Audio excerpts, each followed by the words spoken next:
Hello, Oji, and welcome to Speaking of Everything. Well, it's been a long, long time since I had this particular gentleman on the program. It's good to have the first Vice President of the Collectivity of St. Martin, Mr.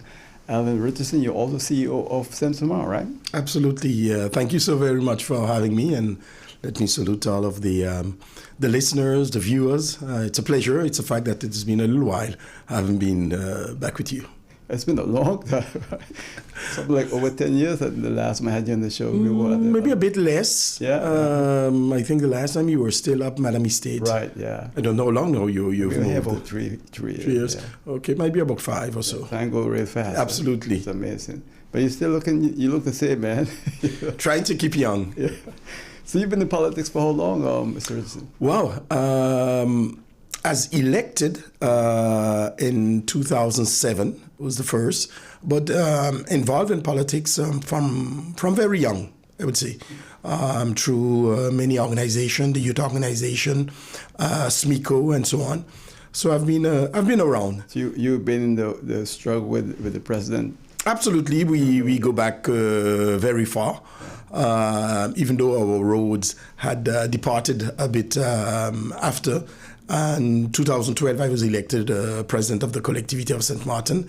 But in 2022, the need was obvious because of the situation of the country and also of the great opportunities that were ahead, that we had to make amends and join together in order to get St. Martin on the right track. So this government is a coalition of a number of political parties together. Well, it is a coalition of our group, RSM, yeah. And in the second round of the election, we also joined with Alliance in order to have this coalition, I would say, government that is currently in charge of the Collectivity of St. Martin. And then the other parties hold what, four seats? Well, you have two that are presently in the council.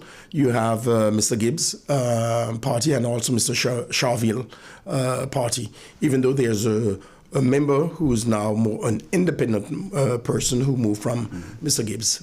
That's something new on the French side. Well, new yet, knowing how our elections are organized and how the one who wins has a security majority, even if there are some shifts, it does not put into question, I would say, the stability of government. You know, when you came in, I told you that what I like about the French side is the stability.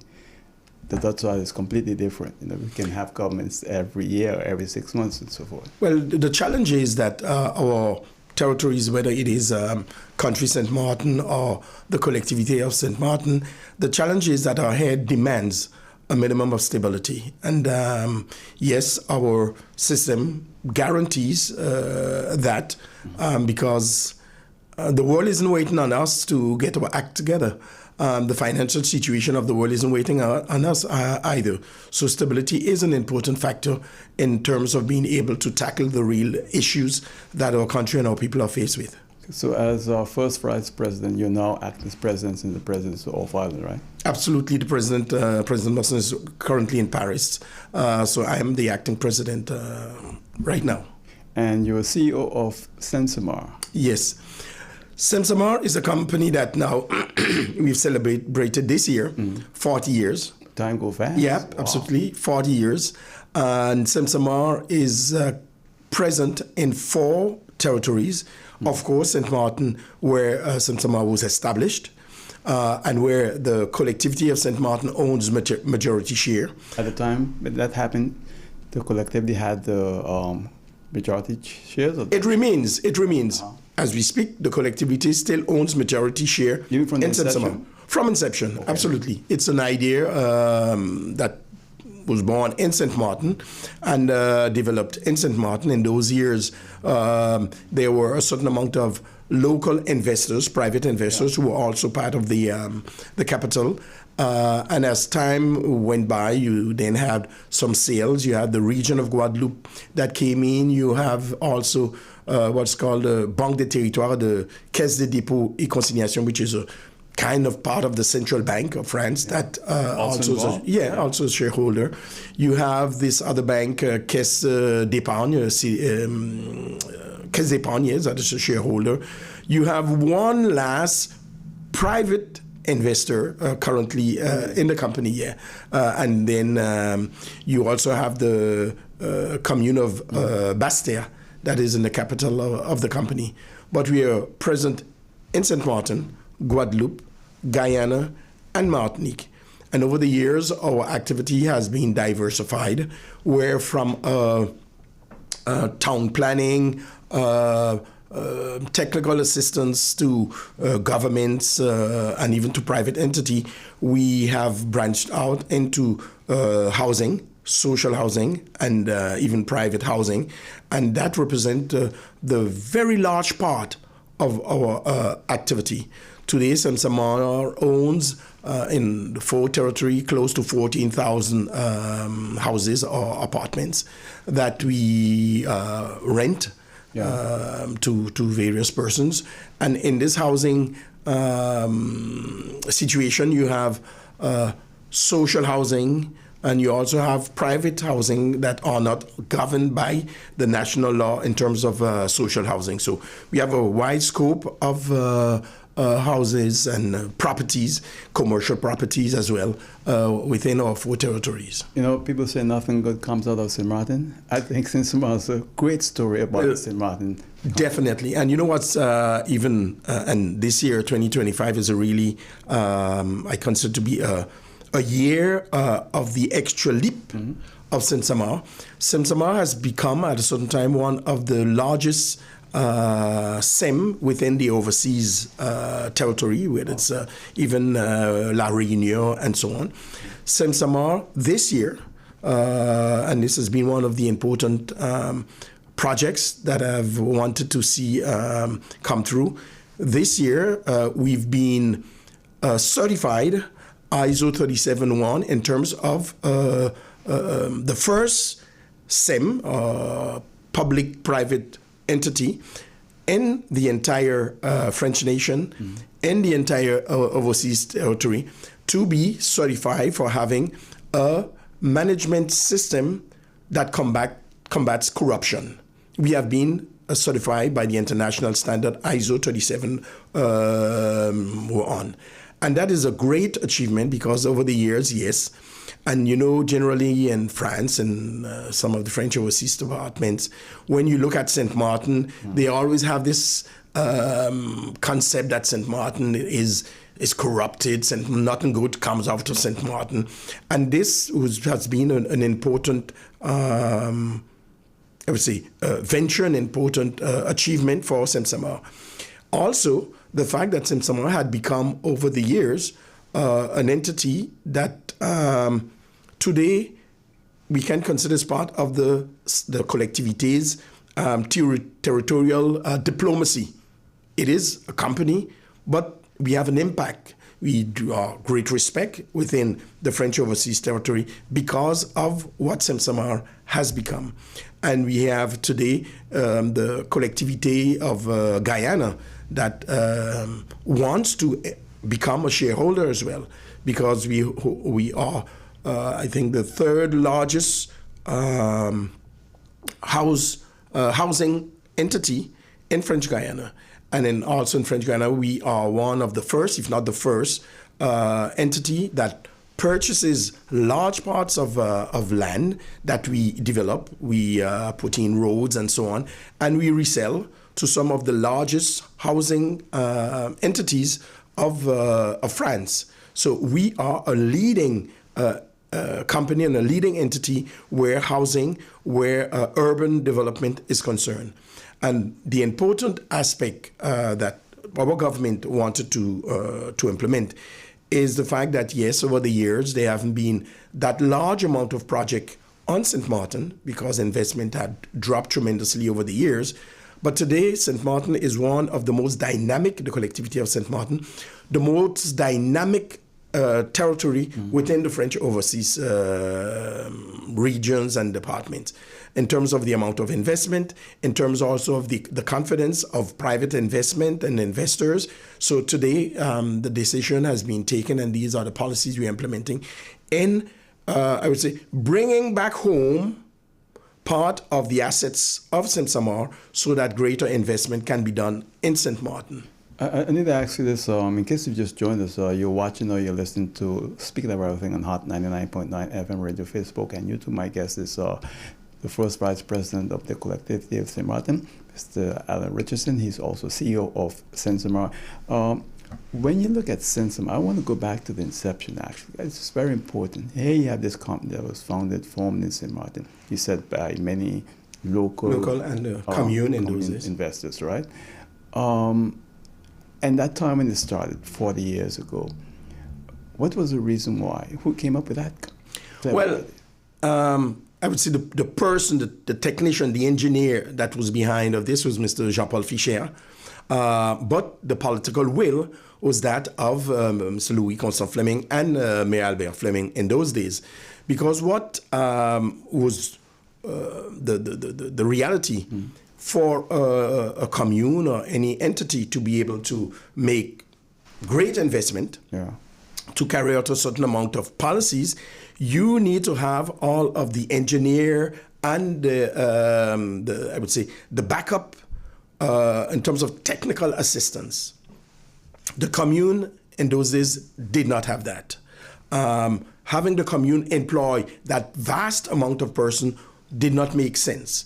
So the idea was then that the commune invest and create this entity that would have taken the lead in terms of how all of the investments of the commune in those days can be carried out, whether it is in terms of the financial setting up, whether it is in terms of working on all the administrative and red tape that French is very notorious for, and how can these projects, once validated by the council, can be realized, can be carried out in the most effective way, so that at the end of the period of time, you have, whether it was schools, whether it was roads, or any other infrastructure, whether it was also creating new urban development zone. When you take the example of the whole of Concordian as we would call it,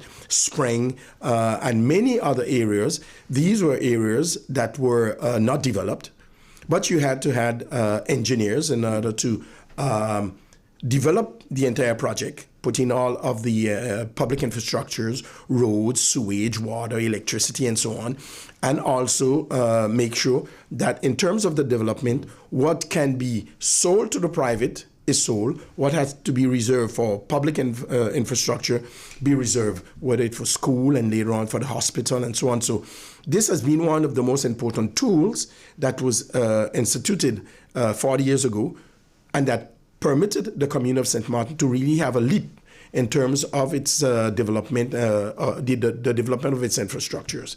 I have to go to a break, Mr. Richardson. When we come back, I want to ask you about Saint-Samar again, about if you think that Concordia is being overdeveloped, and a lot more. In case you just joined us, I'm Oral Gibbs here, and speaking about everything with the first Vice President of the Collectivity of St. Martin. You've seen there, Mr. Alain Richardson. He's there with me on Speaking of Everything on YouTube, Facebook, and on Hot 99.9 FM radio. Right back, please, service.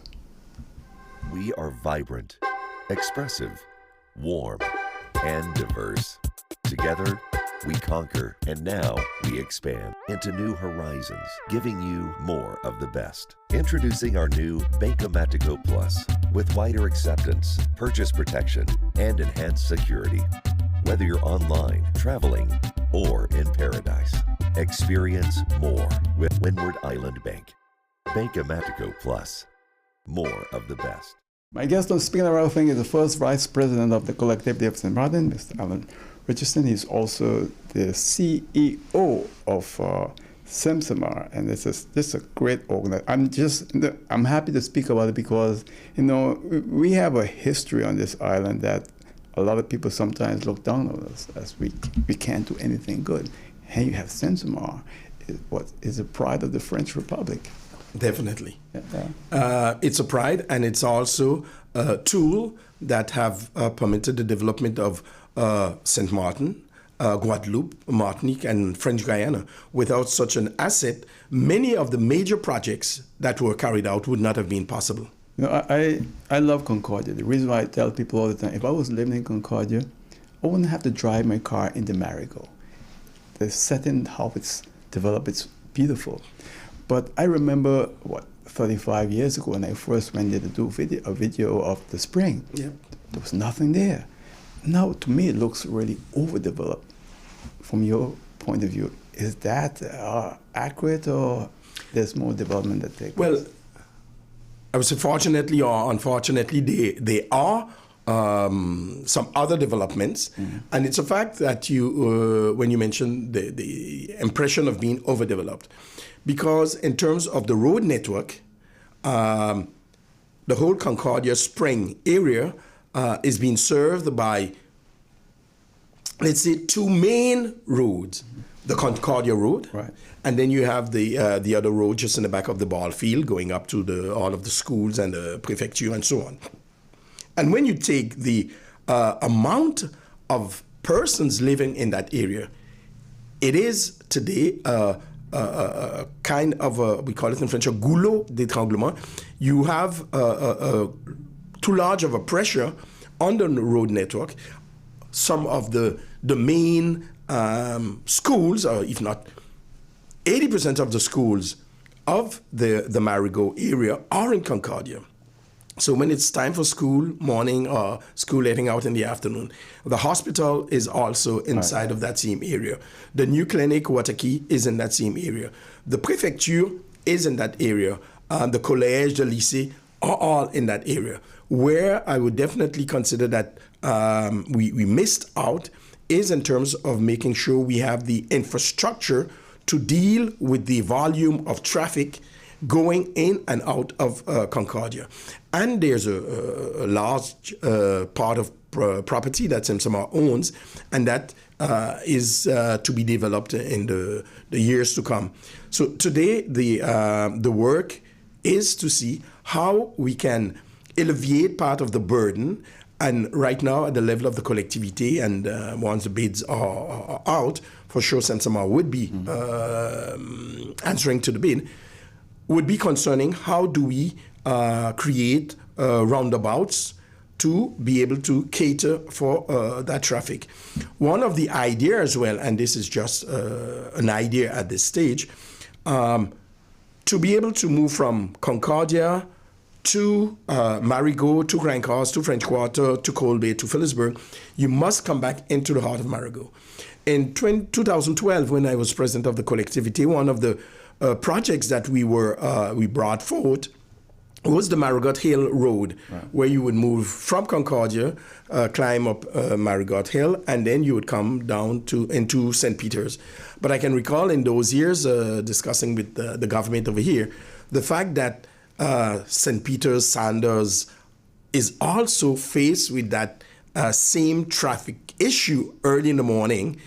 It would not have been wise at that time to be able to work and open that road.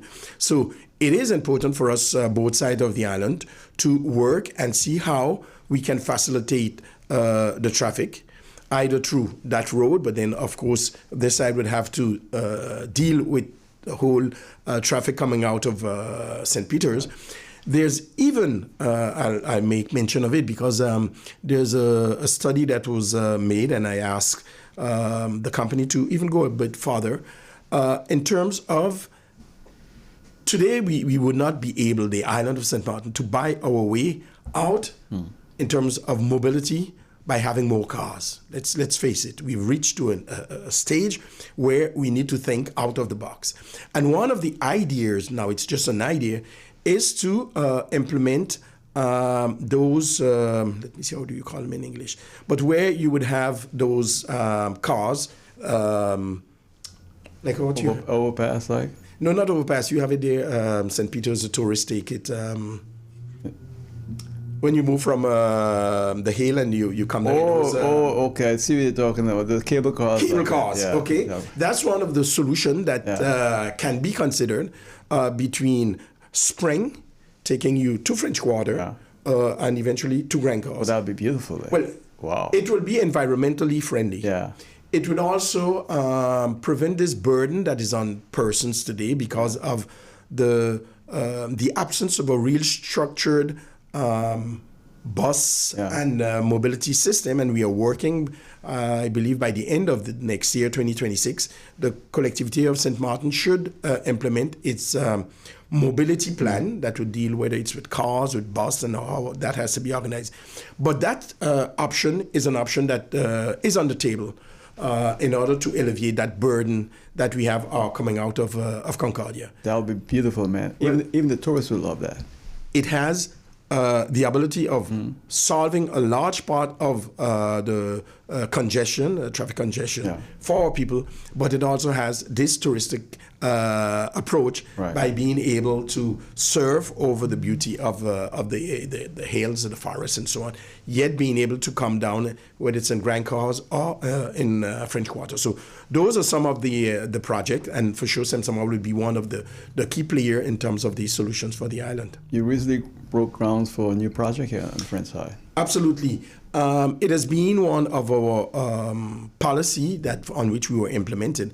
We know we have a crisis in terms of housing, social housing, but also knowing, I would say that wanting to own your home, to own a piece of land is part of the DNA of our people.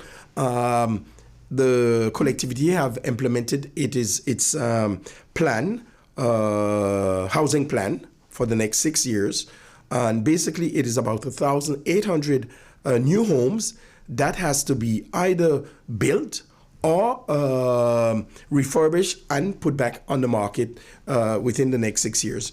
And in line with that, Samsama has just laid the cornerstone or break ground for 22, we call it the Rock Hill project, where there are 34 houses, very beautiful, that will be constructed and sold to our people in order for them to be able to live that St. Martin dream. And as we stand today, there's a great demand where those are concerned, and it's a really beautiful project, believe you me. It is reasonably enough in terms of pricing. We are working by next year, we should validate the project of building 48 extra homes that persons purchase and own, and about 111 social housing in the Chevries cul-de-sac area, because it's one of the priorities of this government. And of course, Samsama being a stakeholder, Samsama being an investor in this area, we are the leader in terms of trying to meet the objectives set forth. So we have the Rock Hill project. We also have a project of 28 that is just above the hospital that is called Mawali. Well, that's beautiful. Yes, as well. Great. So was it for sale or what? For sale. Oh, okay. Yeah. They're a bit expensive, I must admit, for Mawali, but that's because of the cost of the land. One of the important aspect of the pricing of a house is how expensive or how reasonable purchasing of the land is. And of course, we know that in terms of the cost of construction on that side of the island, because of the norms of construction, it is more expensive than on this side. But a person from the Dutch side can't buy there unless they carry a French passport or they work. There's some conditions, right? Well, in this, basically, because it is also connected with a fiscal incentive. Okay. Because one of the things that I'm using my double casket as first vice president and also as Samsama, is a St. Martin resident who pays income tax, who invests in one of these projects, can have a substantial tax credit on either 5 or 9 years because of the investment. So not only are we building and offering that possibility for our people to live that St. Martin dream, but we are also, from a government standpoint, encouraging them by having this tax rebate when you purchase and become owner of these properties. I like the idea in a way because then it restricts those from outside with deep pockets from coming in. Well, that's one of the most important aspects. We know that St. Martin attracts persons from the Caribbean, from France, and so on. Right. But we want to make sure that we are able to have, I would say, projects, houses that our people can meet. One of the aspects that we intend to develop as well as we go along, and at Simsamar, as I've mentioned a while ago, we are now reinvesting more in St. Martin than we have done in the past because of absence of project, is to see how we can work with the banking institutions in order to be able to propose projects where you're able to already have the contact with the bank. And once you meet the criteria in terms of level of income and capacity of reimbursement, you already have the contact with the bank willing to finance. So not only do we wish to have that incentive, that tax incentive, but also to facilitate the bank relationship in terms of financing. But also the interest rate for mortgages on the French side is a lot lower than the Dutch side. A lot lower, definitely. They have dropped. I think it was in August, and we look forward for them dropping by the end of the year as well, because that's an important aspect in terms of having persons being able to afford property. What's it right now, approximately? Well, right now, on an average, if you take at the level of Simsamar, when we take a loan and so on, it could be between 2.50 and 3%. For persons, you will find maybe between average 3 to 4%, but that includes the insurance as well. It's not only the interest rate, but you also have the cost of the insurance that you pay on a monthly basis. But the rates from a national level are more today towards a 2.5%. So as they drop, interest rate also drops in the banking. No, it's amazing. Here we have two islands, French Dutch side. A lot of us are from both sides. My father was from the French side. He voted on both sides of the island. So we are like a big family. But I think the people on the French side have a lot of opportunity that sometimes they don't realize that they have. I do agree with you, and that is one of the message that is important. We have persons, just to take an example, who at a certain time in their life needed a social housing, house rent between 400 and let's say 600. Those persons from a professional situation, their situation has improved, but yet they remain in social housing. Whereas these are persons who has the means of investing and owning property, owning their house and so on. This creates an asset that they can pass on to their children and generations to come. And sometimes our people do not always seize some of these opportunities, and even in terms of some of the tax rebates and credits and so on that we implement, because these are means to encourage our people to take a larger place and a bigger role in terms of the economic development of the territory. We also have, in terms of encouraging persons to start businesses, and whether it is in the commercial area, the industrial area, the agricultural field, we have implemented a certain amount of financial assistance that can help these persons to become entrepreneurs. So yes, we have on our side a large amount of incentives, and we really want to encourage our people to seize them. There was a conference about 40 years ago. It was I think organized by Black Enterprise in Miami area, if I'm not mistaken. And one of the things that was said at that time, and that stayed in my mind, the role of government is to create opportunities, to open doors. But the duty of the people is to seize those opportunities and to enter through the doors. And that is what we need to make sure that on our island, both government do what they got to do, but our people are groomed, are trained, and have that business adventure in them to be able to seize those opportunities. Because if our people don't seize them, other for sure are seizing them. My guest on Speaking About Thing is the first vice president of the Collectivity of St. Martin. He's also CEO of Simpson, a great organization. I'm so proud of the St. Martin about the history of this company that's now 40 years old. I'll tell you what, when we come back, we're going to speak with him some more. I'm sorry if I spoke to you too much about Simpson, Mom, but I needed that. Not a problem. All right, we're going to be right back. Please do this. We are vibrant, expressive, warm, and diverse. Together, we conquer, and now we expand into new horizons, giving you more of the best. Introducing our new Banco Matico Plus with wider acceptance, purchase protection, and enhanced security. Whether you're online, traveling, or in paradise, experience more with Windward Island Bank. Banco Matico Plus. More of the best. My guest on Speaking About Thing is the first vice president of the Collectivity of St. Martin, Mr. Alain Richardson. He's also CEO of Sensamar, and he's my guest here on Speaking About Thing. You know, it's you're involved in a lot of things. Your colleague, Dr. Petty, was here 2 times since this government is in office, and he told me something that really shocked me. It has to do with poverty. That St. Martin was at the bottom in the French Republic when it comes to poverty. I just couldn't believe that. Yeah, you see, St. Martin, looking at St. Martin from the outside, St. Martin gives you all the indication of a dynamic, a rich society.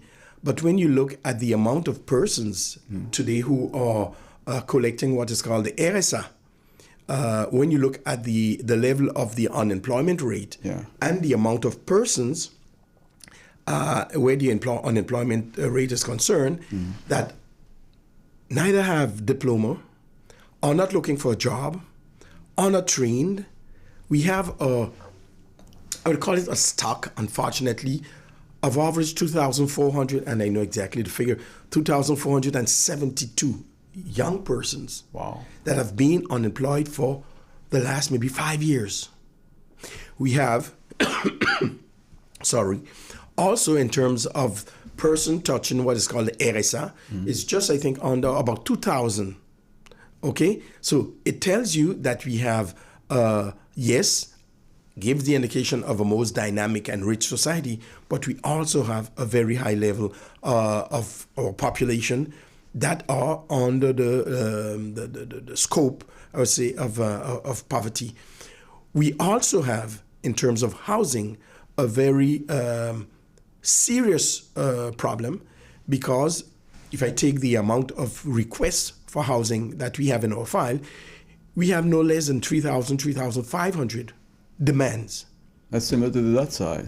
Yet, the last set of housing, low income, social housing that was built was before Irma. It was in 2015, delivered in 2016. That long ago? That long ago.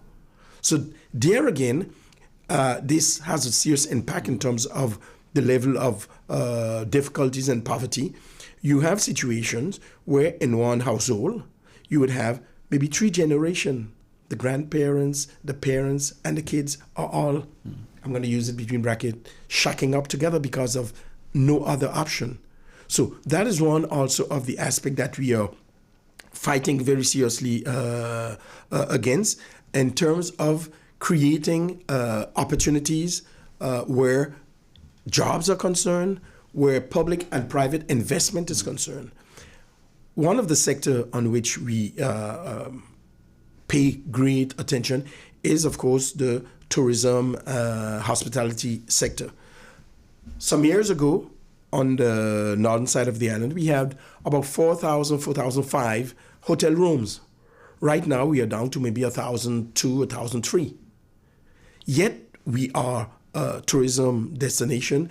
There's great demands. Persons really like St. Martin. They appreciate, I would say, even though it's one island, but you feel the difference when you are on the southern side and when you're on the northern side. So we have much to offer.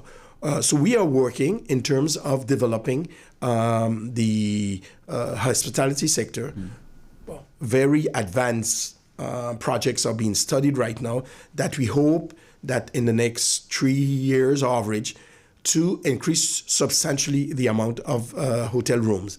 And that would mean there are greater jobs opportunity that will be available for our people. But saying jobs opportunity be there, we as government need to make sure that where training programs are concerned, we put them in place to equip our people to get them off of unemployment registry or even of the area of social welfare. So those are the challenges. But as I've said, we are making headway where that's concerned. And we look forward in the years to come to be able to have greater economic development and greater job opportunities for our people. You know, when you look, you just mentioned how you've had that decrease in hotel rooms on the French side. There's a beautiful property when you go down past Sandy Ground that's been vacant now, for 20, 30 years? La Belle Creole? Yeah, Belle Creole.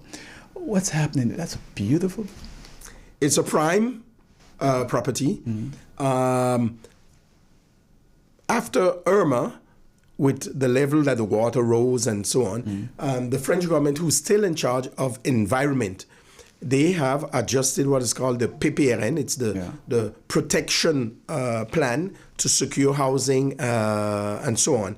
And unfortunately, but yet the government have been forceful enough to get the French government to amend their original plan. Yeah. So even though the property of La Belle Creole is very large, but what is constructible is limited. Oh, okay. Okay, but we have an investor that is currently on that project. I won't be able to give much more, but we look forward by hopefully next year to have confirmation that the project can be forthcoming where that's concerned. But then with those restrictions from the French government makes it very difficult for investors. It makes it difficult, that's for sure. And the property has, the price that is being demanded is a high enough price. But in the case of those promoters and those investors, they are devising a economic model that makes it possible.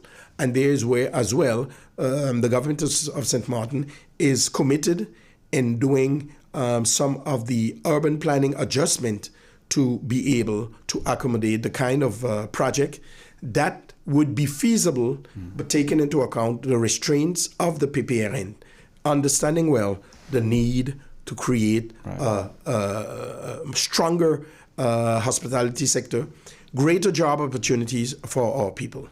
What about the airline? Because the airline was purchased by your government with a shareholder from Canada. Well, no. Right now, it is the collectivity of St. Martin that owns 60%.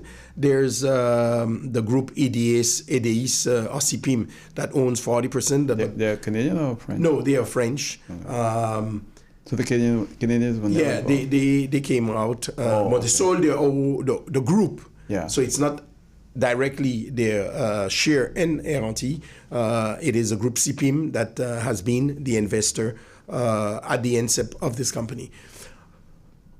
Unfortunately, things has not advanced as originally planned, and that's airline activity is a very scrutinized and red tape activity.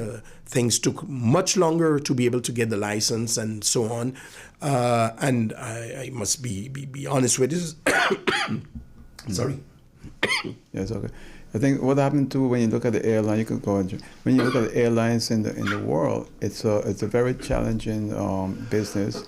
It's also highly regulated, especially by the French government for sure. So you're up against a lot of things, right? We're up against that, but even though we've been able to advance good enough, but nothing was spared to Air-Antilles by the competition. Oh, okay. A lot of underblows, let's face it. So the competition is the other airline? The other airline and those business owners of Guadeloupe who are still in their little elite thinking. Okay. And for them, just as at a certain time they consider what is Samar coming to do in Guadeloupe and so on, but yet we've proven ourselves that today you can do without Samar. So where the airline is concerned, it has been the same approach. Nothing was spared on the blows, pulling administrative and political strings to hurt Air. That's obvious. We have not given up. We are now hoping to confirm new investment in the company. We have until end of January, and hopefully to have the license be renewed permanently. That will then permit Air not only to develop within the French scope of Saint Martin, Saint Barts, Guadeloupe, Martinique, but that airline has a great opportunities of partnering within the Caribbean region. And those are the areas where definitely, I would say, we can have Air play a major role. So we are still very much committed and working diligently, but understanding that it isn't a lot of them who really, and even the region and department of Guadeloupe or Martinique, 90% or even 95% of the workforce are from Guadeloupe and Martinique. They did not see it necessary to either participate or to inject some kind of financial assistance to make sure that the airline is still viable. Discussion has changed in the few recent months, and we hope and look forward to having them somewhere on board to be able to guarantee at least for the next 2 years the development of the entity. But then the bottom line is there must be private management and private investment, because airline is not a government, but it was needed to secure the airlift from St. Martin and not find ourselves in a monopolistic situation where we've already paid the price, where tickets were sold 600 and 700 euro from St. Martin to Guadeloupe. Yeah. And with that price, that's the price, and even sometimes you would find tickets from Guadeloupe to France much cheaper than from St. Martin to Guadeloupe. Yeah. So those were some of the reasons why the collectivity took that bold step. Well, I hope the airline survive, because it will really keep prices down, definitely. Is there anything else you want to touch? I know you have to go back. You're a busy man today, but anything else you'd like to add? No, I want to firstly thank you for being able to permit me to make that wide scope, especially concerning Semsamar, because Semsamar is an entity that has played, is playing, and is called to play a greater role in the economic development of this island, but also to shed some light on some of the major projects that the collectivity of St. Martin is now carrying forth. I just wish as well to, to open the door to the need of greater discussion on many very serious issues between both sides of the island. Right. Because whether it is in terms of revenues for government, we need to come to the point where we can discuss in terms of how a better taxation can be put in place, taking into account the importance of protecting and preserving our environment. We need to take a lead towards what we can call a kind of a green tax, because as an island we import everything. But we need to make sure that we have in place the means to manage the waste, else we will make our island become a dump. And that can only be a combined policy between both sides of the island. And both of sides are as well faced with some challenges in terms of energy. On our side, we also have some shortage. Investment plans are being made, but we know that the next 3 to 4 years can be difficult if we do not make the right or get the right backing in terms of the investment. But we need to, both sides as well, work in terms of sustainable solutions where energy is concerned, where water conservation is concerned, where sewage is concerned. So the scope of partnership, of cooperation between both sides are large, and it will be interesting that we move forward on those topics, as well as having investors from both sides being able to seize on business opportunities regardless of the side. Because the stronger we have, I would say, an economic sector where it is a stable part of our people, be it from the north, be it from the south, holding a chunk of the economy, the stronger our economy stands. So in terms of working in partnership with both sides, there are great areas where I look forward for us to being able to work diligently. Yeah, I just hope you can succeed in that. It's really, really needed to keep us going. I want to finally add, I noticed that 4 supermarkets on the French side now signed an agreement with Prefet to on that basket of goods and so forth. I think that's a great idea. Well, the cost of living is one of the important aspects from a national level, but also at the level of the local government. One of the things that we have done, I think it was last year, when we have implemented a policy for agriculture and fishery, we've exempted from our consumer tax that is called the TGCA, we've exempted the local production in order to give them that extra boost compared to competition.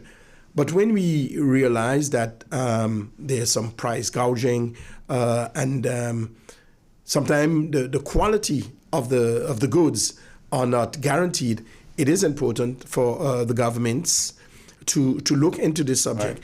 And in terms of, and we talked a while ago of the fact that we have a very large amount of our people who are living on the poverty line. So we need to make sure that accessibility to quality and reasonable price products exists. So there's where this bouclier tarifaire is somewhat put in place by the central, by the prefecture in partnership with the business sector.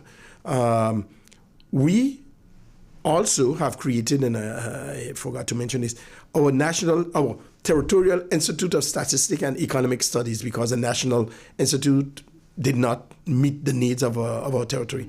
And one of the projects we are working on is to be able to publish regularly an index of the cost of living. That's good. So it is our local, and I'm the chairperson of that entity, but to be able to publish regularly information on the cost of living on our territory. And then it will be reflecting our situation. Our reality. Right. Well, Mr. Vice President, I want to thank you for coming in and wish you much success.